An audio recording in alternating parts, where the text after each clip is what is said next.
Olá, gente, muito boa tarde. Vamos dar continuidade ao nosso assunto de lutas. E hoje a gente vai ver, como eu falei na última aula, capoeira. Mas, professora, o que é capoeira? A capoeira é uma arte marcial? É uma luta? É uma dança? Cultura popular? É um esporte? Gente, a capoeira é exatamente tudo isso aí que eu acabei de falar. Esses 5 adjetivos podemos dizer que é a capoeira. A gente viu a definição na aula passada, a gente iniciou entendendo a diferença de luta e arte marcial, certo, gente? E aqui a gente está vendo que a capoeira é tanto uma arte marcial como uma luta. A gente vai entender o porquê disso mais à frente, no decorrer da nossa aula. Arte marcial é uma técnica, é uma filosofia de luta para guerras, ok? E a luta, ela tem a essência mais como um ato de sobrevivência. E em tudo isso, a capoeira se engloba. Vamos então ver o que é a capoeira. A capoeira é a herança de uma das páginas mais cruéis da história do Brasil, que foi a escravidão, gente. Não sei se vocês já estão estudando sobre a escravidão, período de escravatura no Brasil, que durou 3 séculos, ou seja, 300 anos, tá? Se não estudaram ou ainda verão, né? Foi um período de 3 séculos de muito sofrimento, de trabalho desumano, de pessoas ricas para com pessoas pobres, certo? É uma arte marcial criada no Brasil por negros trazidos da África a partir do século XVI. Ou seja, ela foi praticada, ela foi criada aqui no Brasil, a capoeira, mas quem deu a origem a essa arte marcial foram os negros trazidos, a maior parte deles veio da Angola. Foi um país que também foi colonizado por Portugal, assim como o Brasil. E várias referências a esse país podem ser escutadas na música da capoeira, né, gente? Durante o canto da capoeira, são falados, são ditos vários períodos desse momento. A capoeira hoje é símbolo cultural brasileiro. Então, vamos para a sua origem. Infelizmente, como eu falei para vocês, a humanidade passou por um período muito triste, desumano e, podemos dizer até que mal, né?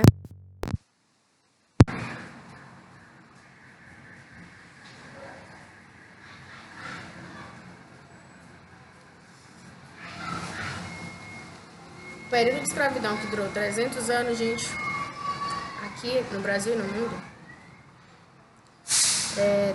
tinha características de trabalhos desumanos. As pessoas eram colocadas para um trabalho totalmente humilhante, de sol a sol, sem descanso, certo? Sem nenhum tipo de direito básico de saúde ou qualquer outro direito que, como hoje em dia nós temos os direitos trabalhistas, não. O período de escravidão, como o nome já diz, é escravidão. Era terror, era humilhação, era maldade, tá, gente?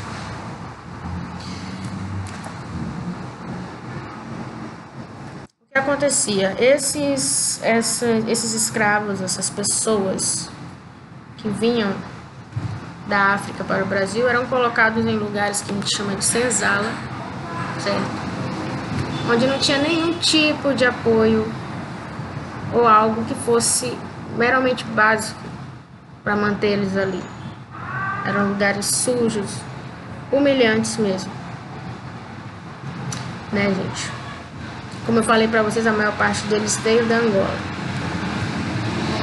Eles eram submetidos, além do trabalho escravo, eles eram violentados, gente.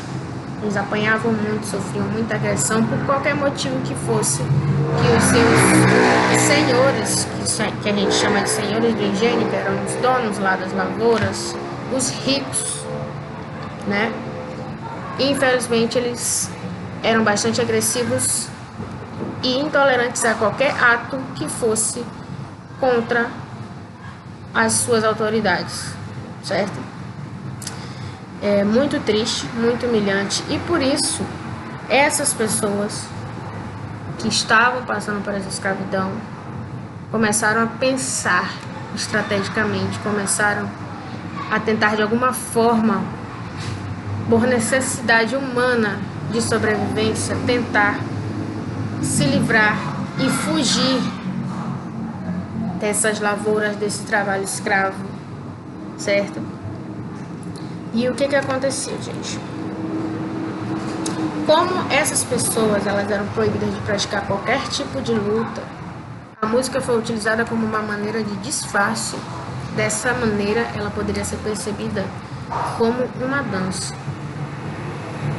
Gente, essas pessoas elas pensaram de uma forma delas treinarem movimentos corporais sem serem percebidos. Enquanto os senhores do engenho, os responsáveis por ficarem ali vigiando essas pessoas, eles pensaram que de uma forma de dança eles poderiam praticar algum tipo de luta, que foi exatamente o que eles fizeram. E é aí que entra a música na capoeira. Essa é a origem da capoeira e da inclusão da música, certo?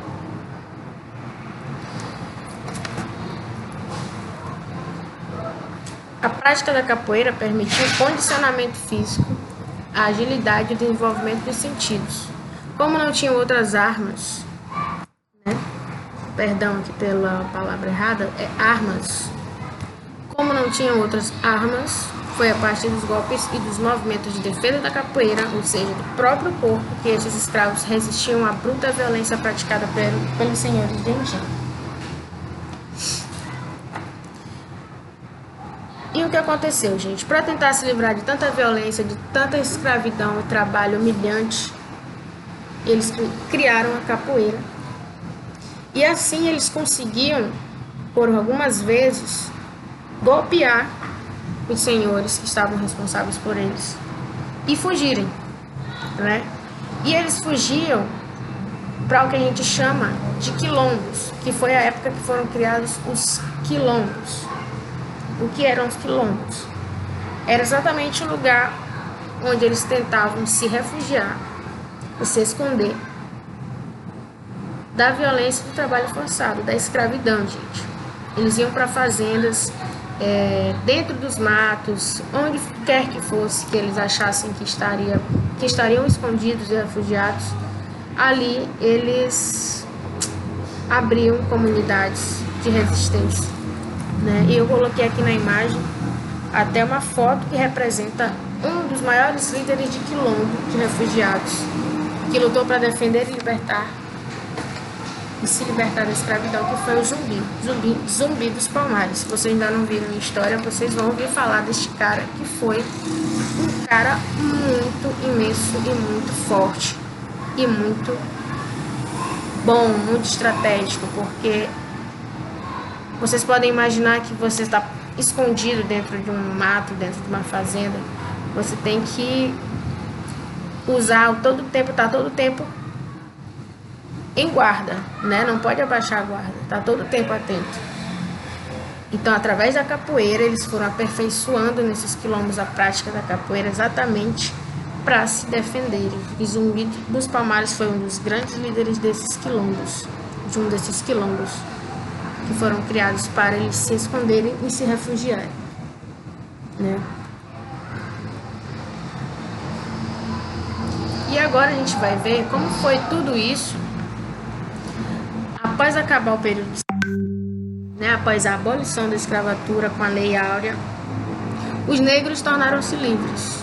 Porém, eles continuam à margem da sociedade. Eles continuaram à margem da sociedade. Por quê, gente? Porque eles nunca tiveram uma instrução, um estudo, nunca souberam o que é ler, nunca souberam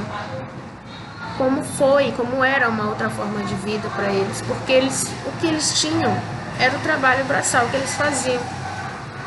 Eles viviam de trabalho para os outros e não tinham nada em troca, não tinha nenhum tipo de estudo.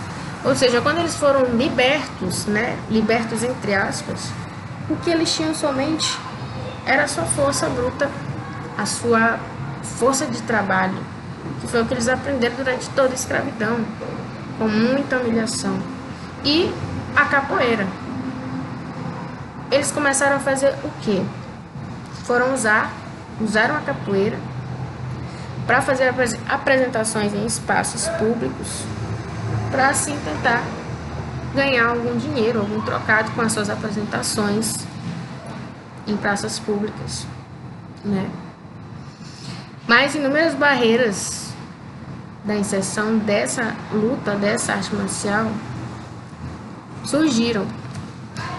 A capoeira foi criminalizada, ou seja, ela permaneceu sendo um ato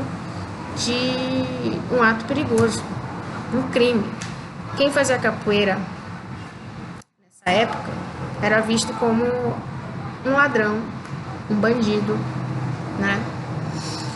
Infelizmente era ainda vista como algo errado, mesmo depois da escravidão. Mas de crime a patrimônio cultural. Felizmente, desde 2014, a capoeira é considerada pela Unesco Patrimônio Imaterial da Humanidade, gente. Segundo a organização, a capoeira expressa a resistência negra no Brasil e esse reconhecimento valoriza a nossa herança cultural afro-brasileira. Ou seja, depois de muita luta, depois de muito estudo, depois de muita aclamação, para que fosse valorizada uma luta que foi criada lá nas senzalas, no período de escravidão, ela foi reconhecida como um ato de resistência, um símbolo de expressão corporal, um patrimônio cultural dos negros, tá? Hoje em dia ela tem essa definição, ela tem esse respeito por ser um ato de resistência, que até hoje é símbolo de resistência. Aí a gente vai para as características da capoeira. Todas as lutas são diferentes entre si. Tanto é que eu passei a pesquisa para vocês exatamente para vocês terem noção disso, né? E a capoeira não é diferente, ela tem características únicas que nenhuma outra luta tem. Uma delas é que é uma arte marcial acompanhada de música. O praticante dessa luta aprende não apenas a cantar, como a tocar um instrumento berimbau que dá um ritmo junto com as palmas durante o jogo. Pode ser jogada no jogo durante a disputa, não há nenhum tipo de agressão física. Tem golpes e movimentos rápidos, a maioria dos movimentos são junto ao chão ou de cabeça para baixo. Utiliza-se mais os pés e a cabeça. Aí aqui eu coloquei alguns movimentos corporais, para vocês terem noção do que eu quero dizer quando fala que é uma luta que usa mais os pés e a cabeça e é mais ao chão, né, mais utilizada ao chão. A gente pode ver aqui alguns movimentos básicos feitos durante a capoeira. Como vocês viram, é a única luta acompanhada de música. E temos um instrumento, né, um instrumento que é usado durante essa prática, que além da movimentação corporal, a música é um elemento importante da capoeira, mostrando mais uma vez o aspecto ancestral e primitivo único dessa manifestação. O principal instrumento é o berimbau, que dá o som característico. É construído por um pedaço de arame, um pedaço de pau e uma cabaça, tá? Que é essa parte redondinha. A sonoridade do instrumento vai depender de como o arame é amarrado e a combinação entre a cabeça e o pedaço de pau, que é a beriba. Os berimbais apresentam sons diferentes, sendo classificados em som grave, sons agudos. E uma curiosidade sobre o berimbau, que quando ele era usado na época da escravidão, tinham certos tipos de toque, né, que eles faziam, que era para avisar quando os senhores de engenho estivessem chegando, por exemplo, né? Então, o berimbau até hoje foi mantido desde a época da escravidão até hoje, ele é o instrumento principal durante o jogo da capoeira. Mas como é que acontece esse jogo, né? Como acontece o jogo de capoeira? Os capoeiristas se alinham numa roda batendo palma ao ritmo de um berimbau, enquanto cantam para os dois participantes jogarem. O jogo pode terminar o comando do capoeirista com o berimbau ou com o início de um novo combate. Aí aqui eu coloquei para vocês visualizarem, né, esse momento. É um momento, gente, de muita celebração, de muita animação. Como vocês viram, uma das características é que não há agressão física, eles somente realizam os movimentos, tá? Que são movimentos que, na realidade, se você for usar esses movimentos para luta, para defesa pessoal, você realmente consegue agredir até matar alguém. Mas durante o jogo, a capoeira usada como jogo, é dessa forma que acontece. Tem muita música, é entoada várias músicas, tanto uma pessoa só como em coro, os que estão em volta da roda cantam junto, batem palma, utilizado o berimbau. É um grande momento de celebração e diversão para quem está participando e também bonito de se ver. É muito bom acompanhar um jogo de capoeira, é muito animador. A gente fica torcendo, a gente fica celebrando junto, né? E como eu falei para vocês, além dela ser usada como jogo, ela pode ser, sim, usada como uma arte marcial, uma luta de defesa pessoal. Os movimentos da capoeira são extremamente fortes, como eu falei para vocês no começo. Quem faz capoeira desenvolve um condicionamento físico muito bom, né? A agilidade fica muito boa, a massa muscular, né? Tem uma grande massa muscular, um aumento da massa muscular, um aumento da força física, certo? Então foi isso, gente. Resumidamente eu quis passar a história da capoeira, a origem, os elementos, as características principais. Isso é assunto do nosso bimestre. Agora já para a prova do próximo, nossa próxima prova, não vai ser essa agora desse bimestre, mas do próximo, né? E espero que vocês tenham entendido. Qualquer dúvida pode me chamar no WhatsApp. E aguardo vocês na próxima aula, que é a aula prática. A gente vai ver alguns movimentos. A gente não vai fazer a capoeira em si, mas a gente vai, como sempre, fazer uma aula bem animada com jogos e atividades que remetem às lutas, tá, gente? Vamos lá e eu aguardo vocês na sexta-feira. Beijão e se cuidem, gente.